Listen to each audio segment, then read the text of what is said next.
Henry Sanders back with another episode of Real Talk. We want to thank our sponsors over there at Park Bank. Thank you for everything that you're doing. If you want more of this content, make sure you go to our YouTube page and look at all the other interviews we've had with a lot of wonderful people. We're back today for our daily episode, our weekly episode with my good friend, Lieutenant Governor Mandela Barnes. How are you, sir? Doing all right, man. Always happy to be back and hang out. Yeah, you look. The beard looking good too, bro. The beard's looking nice and thick, and that looks good, bro. It's growing, man. Haven't cut it in a while, so. Yeah, you can tell you're young. See, my gray's going. So I'm getting there, man. Man, but you know what I tell people? I've earned this gray, so I'm good with it. So a lot has happened since we've last spoken.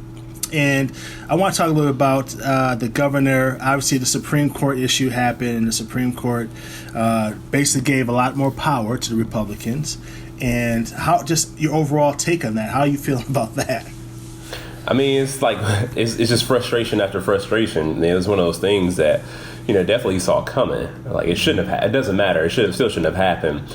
But not shocked, but just extremely disappointed because people, as we see, people are going to compromise, or people's health and safety is going to be compromised.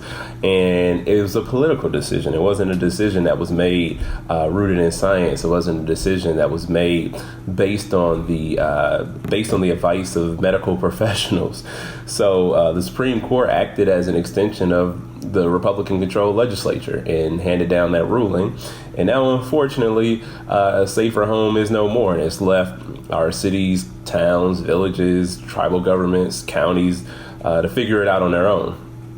So explain to people what happened. So Governor Evers, after that, he'd also try to come back and do a different version of the safer at home. And then the legislator then vetoed that, saying that he didn't have the authority to do that, right? Well, he tried to work with the Joint Committee on Assembly rules to come up with, at least some sort of standards to help, clarify a few things within, the different localities around Wisconsin. And like I said, because we have a patchwork now, and you can use Milwaukee County for an example. Like, the city of Milwaukee has a safer home order issued.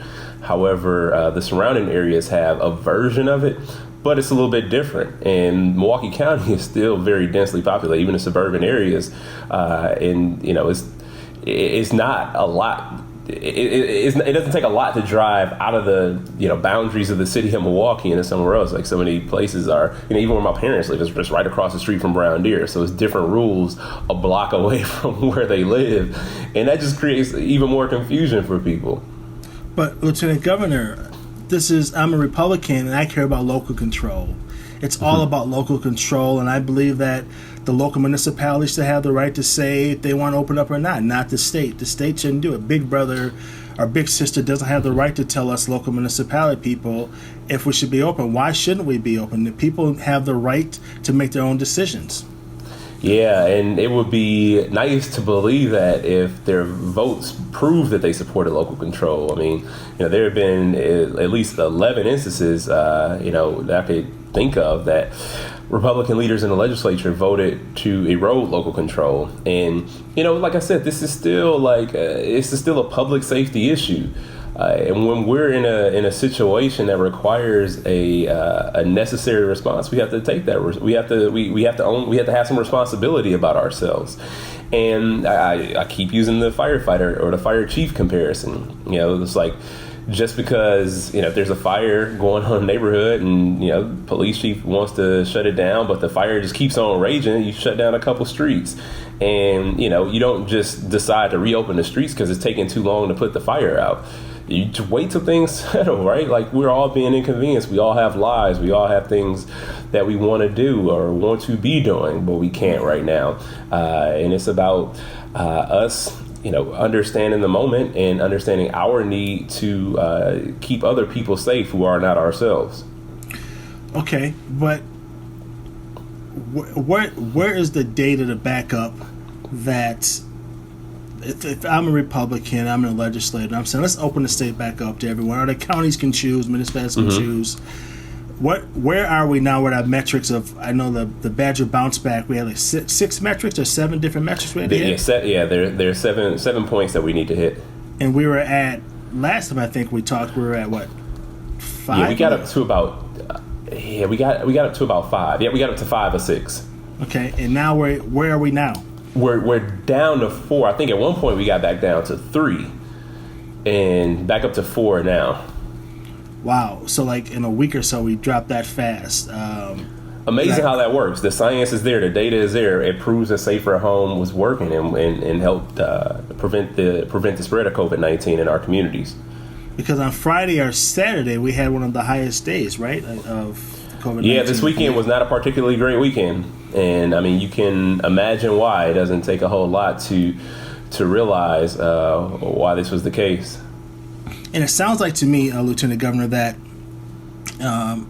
Brown County is still, have the issues, but it really sounds like Kenosha, Racine. That's the issue, right? A lot of the areas that border Illinois, and that's been an issue where residents from our southern border of Illinois have been coming over, and we've been encouraging people to stay home. As we don't encourage people to travel to other states, it would be very helpful to keep travel to Wisconsin at a minimum. So if you're from Illinois, you're listening, there's nothing against you. It's about understanding the moment, and that's for us to be at home or somewhere close to it.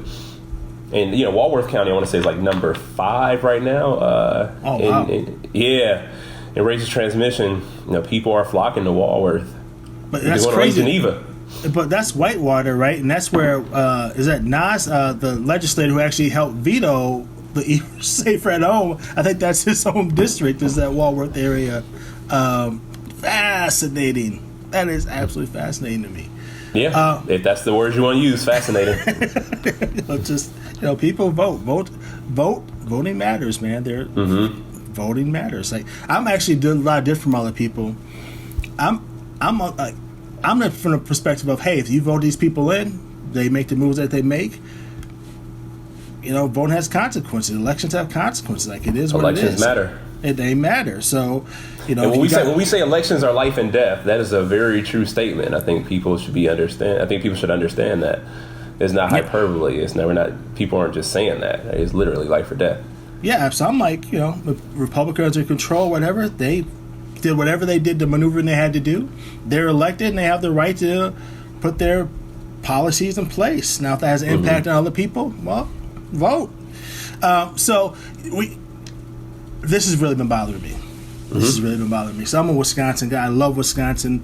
My whole life has been built about representing Wisconsin, make sure people see us as not just a backward state, not just a state that has cheese curds, and we're not just cheeseheads, and because from a human capital perspective, meaning I've always thought of, I want to make sure Wisconsin is a place that we can attract and retain the most talented workforce as possible, because human capital is the issue. When you talk around the nation, talk to people about how do we move the economy forward, it's all about talent.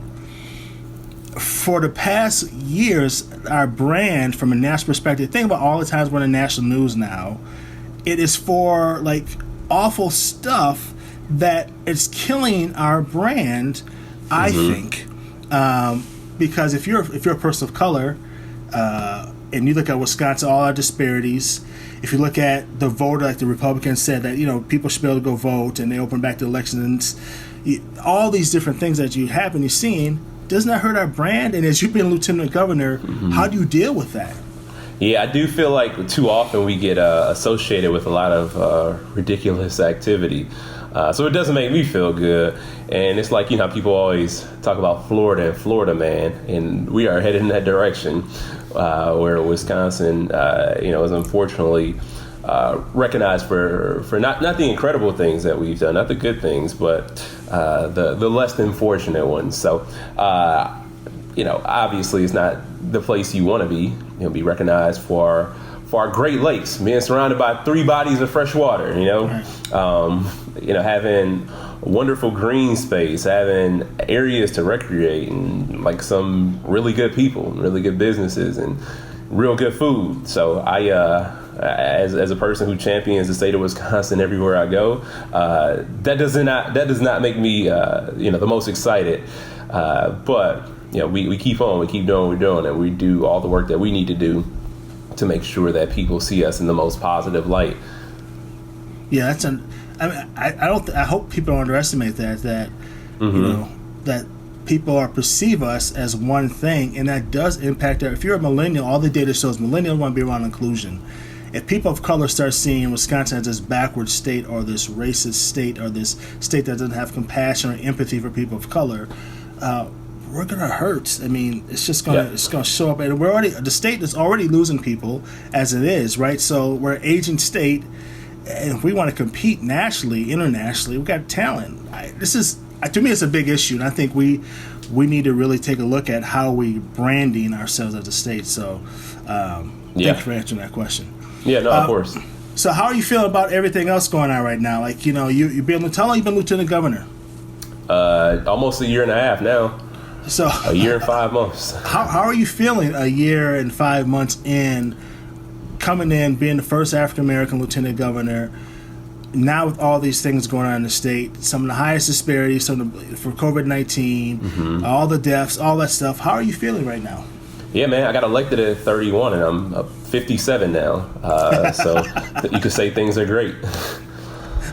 This is, it's a challenge, right? Obviously, this is not the thing you think is going to happen, but fortunate in the regard that it's not a Wisconsin-specific thing. This is something that is impacting the entire country. So it would be selfish for me to think that I was the only person facing this sort of scenario. So I think about that daily, and I do lean on a lot of people, my colleagues across the country, especially the bordering states in Michigan, Illinois, and Minnesota. We talk pretty regularly, and that definitely helps. Sometimes you just need to vent. And we're able to do that amongst each other, and we know that we'll get through this, and it won't be easy. It's not gonna be fun, but we gotta do what we gotta do. And although it's not something you expect to happen when you run for office or get elected, at the same time, you should always be cognizant of the fact that disaster can strike at any time, and that's what leadership is about. Always. Knowing how to be prepared, knowing how to take on these situations when they approach. Yeah, leadership's tough, just in general, right? So I applaud you for doing what you're doing, putting yourself at the front lines, and also putting yourself at risk of people taking shots at you, right? I mean, always. So, yeah, it's interesting. I'm glad I'm not you, sir. Okay, so what are you watching now? Netflix, Amazon, Hulu, what are you watching? Yeah, so obviously finished Last Dance last night. I tried to get in that show Snowpiercer on TNT.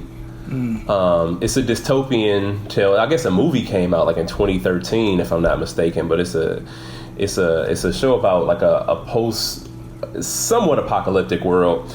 The premise is that due to climate change, some scientists came up with a plan that would cool the globe, and they froze it.